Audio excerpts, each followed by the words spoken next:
Hello guys, it's BYG Aigami back with another video, and today we're going to be doing a new series on my channel, and it's pretty much where I dissect, break down, analyze, react, and give my thoughts on the Yu-Gi-Oh manga. Now, today we're going to be breaking down Volume 1, Chapter 1 called The God Puzzle, and I've been holding this series off for a couple of months, but let's get straight into the chapter. The first thing we see in this manga chapter is Yugi stating that this is the day that he is going to solve the Millennium Puzzle. We see Tristan or Joey. Now I'll call them by their English and Japanese names because I'm used to the English names, and you guys are used to it, and some of you guys are used to the Japanese names, so it's only fair. And getting back on topic, we see Tristan and Joey's design, and they look really weird. Honestly, Tristan has one of the most derpiest faces I've ever seen. The Millennium box has a riddle on it. Puzzle boxes can't be seen, but you haven't seen it. And a buddy of Yugi's asks him if he wants to play basketball, and that little innocent Yugi says, "I'm fine," and states that every time he joins, he loses. On the next page, we see Honda or Tristan take away the Millennium box from Yugi, and then he trucks it to Joey. And from seeing Yugi's reaction on them taking it away, Joey knows that this is valuable. And also, when Yugi's jumping around, Joey gets irritated by that, and he goes straight to Yugi's face and tells him, "I'll teach you how to become a man." And Tim does that, Joey, not you, so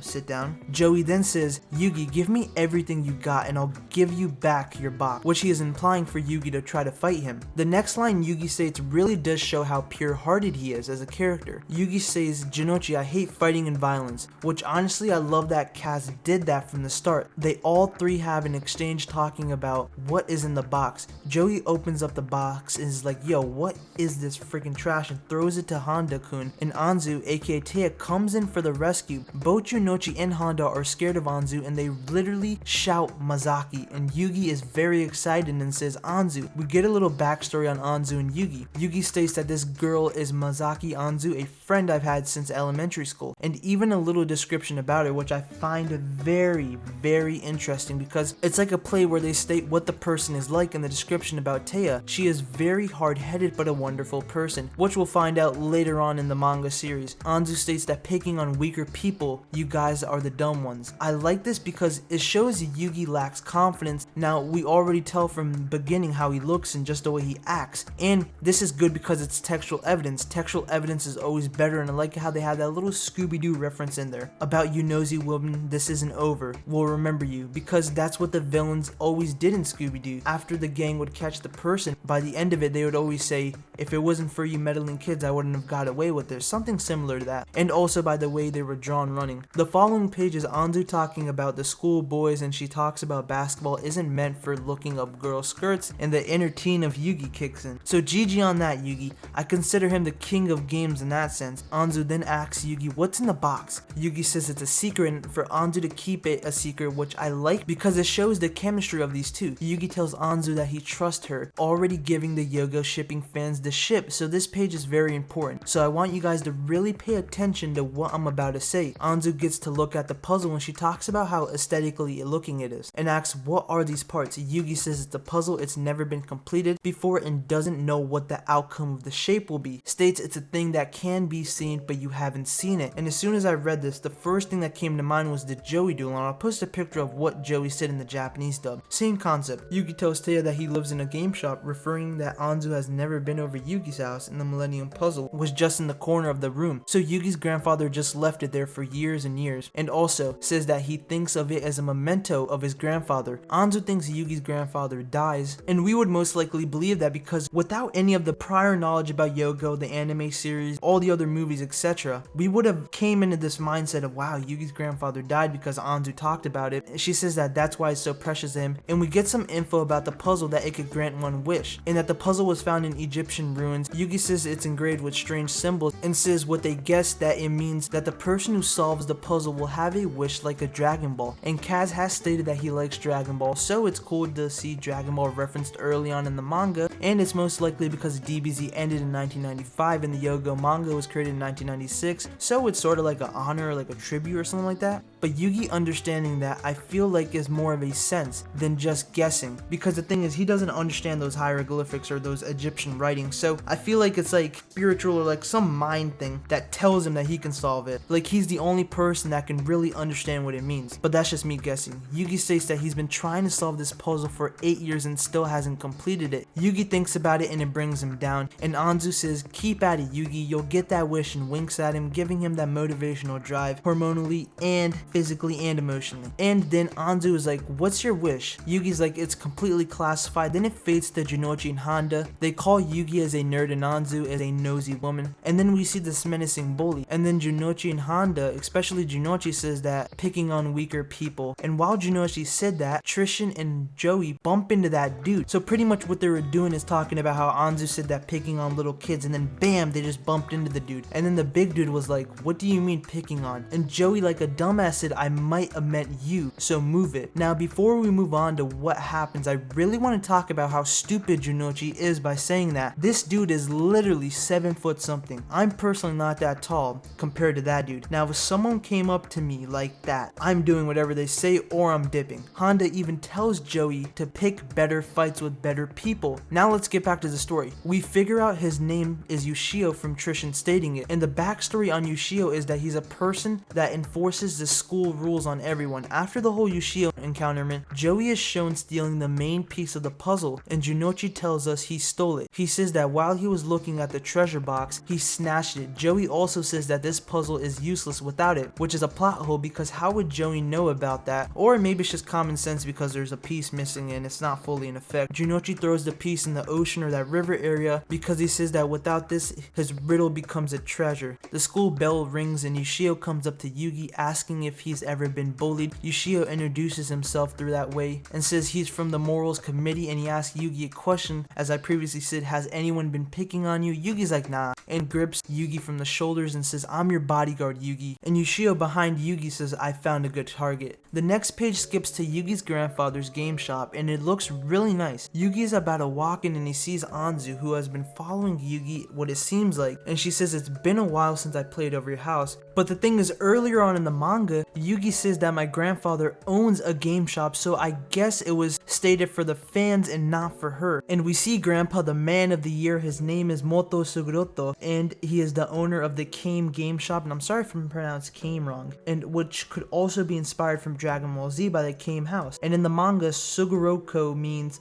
a dice game and Yugi means a game. And when Anzu thought Yugi's grandfather died on it being a memento, Yugi said he meant someday. Grandpa says, Anzu, it's been a while since I saw you, and he says, her chest has grown and it keeps on growing. For someone that old to have a mindset of its teen, it's kind of shocking. Yugi takes this puzzle up into his room and says, Grandpa, can you make tea? And I think her English name was created from that line. Grandpa then talks about that it takes an intellectual person to put together the Millennium Puzzle and says it's impossible for you. We later get a backstory on the puzzle, which is called the Millennium Puzzle. In the early 1900s, by an English archaeology team, took it from a burial of the tomb of an pharaoh, and afterwards everyone involved died randomly. So I really do enjoy this because we get a foreshadowing of Yami Yugi, and what I notice is that this chapter has a very good foreshadowing and very minor backstory, but keeps the fans interested. So props to Kaz on that. And as for each character getting development, the next page is Yugi explaining that the last person was screaming something about a shadow game, which is also another foreshadowing of something that's going to happen later on in this chapter. And Yugi's very curious about a shadow, and the engraved symbols on it say, to the one who controls me, I will give dark wisdom and strength. And Yugi is proud because of his wish will come true. Yugi later shown trying to solve the Millennium Puzzle but simply fails at it. Now I really want you guys to look at Yugi's room. We see the car, we see the books, the trail, really showing that Yugi has his child mindset. And throughout frustration, Yugi falls asleep. The following day, Ushio comes to Yugi saying, follow me, and he shows Yugi a beat up Jonouchi and Honda. This following page is very important because we see Ushio saying, I'm your bodyguard and listen to me, I'm doing a good job. Yugi is so pure hearted, he says it's cruel, and Jonouchi is like, I knew it was you, Yugi, thinking that Yugi did it. Yugi's like, I didn't do it though, why would I do something like this? Ushio's about to attack Honda and Jonouchi, but Yugi jumps him the top, and Ushio is very much shocked. He's like, why would you protect these people that bullied you, Yugi? And Yugi's like, I can't do that, these are my friends, even though these douchebags bullied him literally 2 pages before. Yugi's just too kind. Ushio's like, I'll take my bodyguard fee to 200,000 200,000 yen, which is $1,600 in US, which is still a lot of money. The following page is Yugi taking a hook from Ushio as a friendly reminder. Now what I mean by hook is a punch, right? Jonouchi is really shocked that Yugi is sticking up from them, and Jonouchi states something very interesting on Yugi. He states that he's always been so quiet, never resisting even when we teamed up on him. Yugi, whilst flying in the air from Ushio's Dempsey hook, says, I made a wish for a friend that would never betray me, and I'll never do that to them. Generic Yogo bullshit. Ushio gives Yugi literally one day to get that 200k, and this page is literally the spark of Yugi and Joey's friendship. Really starts from here, so I enjoy that. The next page is Ushio saying that pain is nothing, I can make it much worse. It shows him with a knife at his mouth saying he could use this, and Yugi,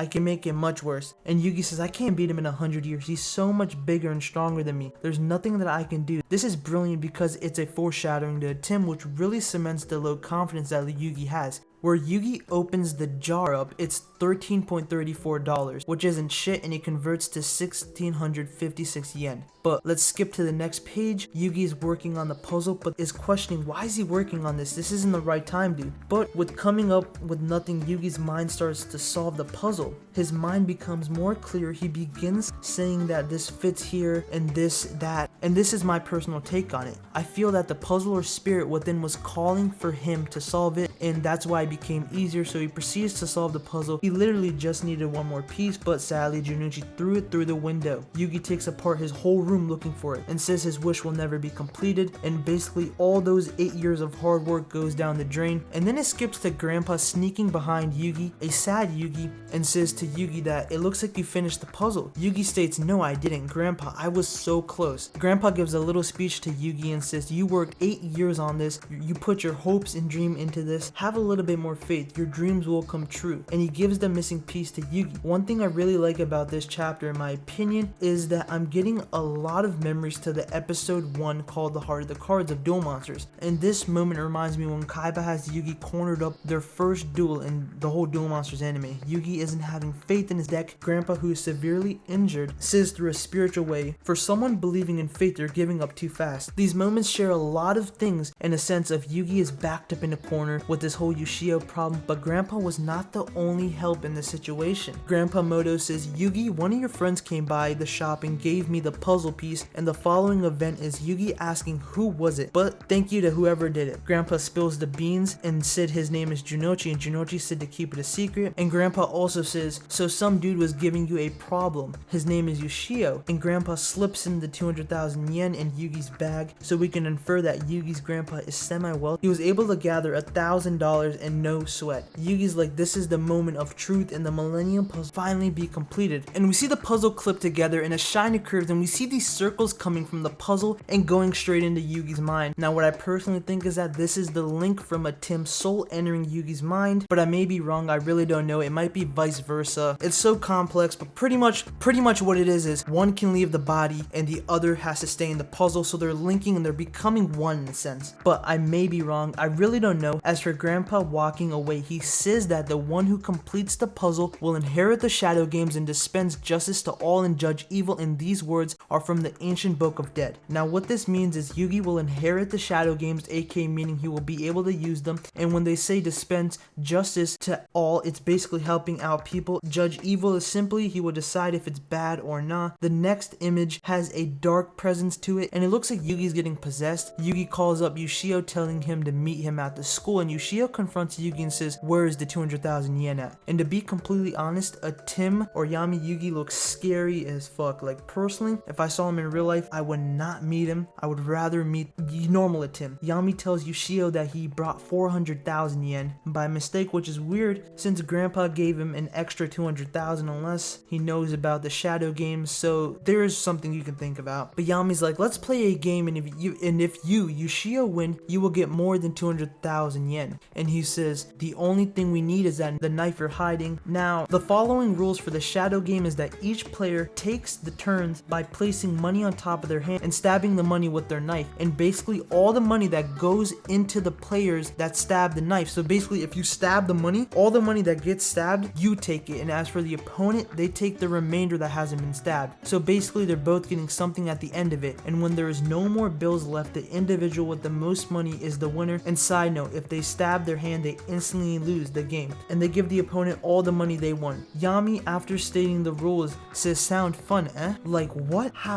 How does that sound fun? This Yami comes off as pure insanity, but he has a filter in a sense. He's doing it for good, but I don't like the way he's executing it by basically killing people, or people can die from it, from what it seems. On this page we see a Tim, and as I said earlier, with him having a filter, Yami addresses one more rule, and if you break a rule you will be cursed. Ushio's like, let's start it, whatever. And what I noticed is that a Tim is a prodigy, but he's sort of coming off as he's a newbie in a sense, because he's sweating and he's focused, and he has less bills on his life. He gave the strategy out to Ushio, saying that I used a lot of my strength, but not many stuck. Now he might be trying to trick Ushio just from the face he made, and take note of this. Each bill is 10,000 yen, which equates to around $80. You'll use too much strength and stab all the way through it. And the meaning of this game is to control your greed, which basically shows that Yami isn't greedy, and there's really no point for him to be greedy as well. Like literally, this is the first time he's been walking the planet in 3,000 years. He can't buy a camel anymore. Ushio just ignores Yami's advice, and the money from Ushio is racking up even more. He's making more than 100,000 and says more strength is fine. And Yami's like, as long as the game goes on, it will be harder for you to control your strength. As Yami's turn is over, Ushio once again uses a lot of strength, but once he's about to lunge the knife into the money, he's like, what? He can't relax his hand, and he states, I'm using too much strength, and he can't control his hand, and he gets all sweaty and stuff, and is like, I'm going to stab through my hand. And Yami later says a shadow game reveals a true person's character, and this determines their fate, and that's what Grandpa meant earlier on. I mean, Yami's like to Ushio, if you don't control your own greed, you won't be able to stop your own pressure and how much you put into the knife lunge. Ushio still doesn't listen to Yami and says that I'm going to use my full strength, and says there's a way to get to all the cash and not hurt my hand. And I'll be giving a little bit more of a deep analysis of Ushio later on, but instead of stabbing the bills, he tries to stab Yami with the knife, but Yami jumps out of the way and says, just as I thought, you couldn't follow the rules. Yami's forehead lights up with an eye, and Ushio is sweating hardcore and says, what's that eye on your forehead? And Yami says the eye can see nothing but what is in your heart. You're a greedy bully who hurts my friends and tries to steal money from them. And since Ushio cheated, he gets the penalty of the game, and now all he's thinking about is money. And Yami says that the object of your greed will be all that your eyes can see, and Yami then says they must have a happy ending. So Ushio's greed is basically all about money, and that's what he's going to think about from now on. And I was really confused why he was thinking money 24/7 until a lot of it was cleared up on the next page. Yugi is now present, and when we see Ushio thinking about money, it's actually leaves. That wasn't legit money. That was brilliant writing. And then it skips to Yugi entering school, and Jonouchi comes up to him, and they're talking about their injuries and how they feel. And Jonouchi's like, my treasure is in plain view, but you can't see it, so I can't show it to you. And Yugi's like, it's in plain sight, but it's invisible. But Jonouchi tells him it's his friendship, because Yugi and Jonouchi are visible, and his friendship is visible as well. Now, what they mean by that being visible is because Yu and Jo, which means friendship, it's a combination of Yugi and Joey's name in Japanese, and it ends off with them going to class. What an amazing chapter to start this series off. My thoughts on it is that it has amazing foreshadowing, and the fact that it ends off with something similar to what Yugi said in the beginning about a treasure can't be seen, but you haven't seen it, and Joey says something like that, and the end is great. What I do want to say is that each character feels nice, and we get a backstory on everything that was necessary, and I really did enjoy this chapter. The introduction of that gang is really good in my opinion. I'm really fond of Grandpa and what he does, and also seeing Yugi's low confidence from the start is really good, and I'm really excited on what he turns into in this manga. As for Yami's introduction, it's perfect because we get this interesting character, and we get no proper story, and we get no proper backstory on him, except for like about how he's an ancient pharaoh, but we don't know that he's an ancient pharaoh yet. Anzu's introduction came off as she was a very dominant woman, and she has some sort of backstory with Yugi. Honda was okay, but I wish he got more screen time. Now I'm going to end this video off with Ushio. Ushio is a very ignorant character. If you look at it, the shadow game they had, Yami was clearly stating what to do for Ushio to win. Ushio's greed and ignorance was the thing that came in, so he didn't listen. His ignorance is what led him to defeat, as well as his greed. And about Yami knowing that Ushio Ushio is about to stab him, I honestly think that it was because he was predictable. But this is my review of the chapter 1 called the God Puzzle. Thank you very much for watching and have a great day. And if you guys are interested in more reviews like this, be sure to subscribe for more Yu-Gi-Oh content and have a great day.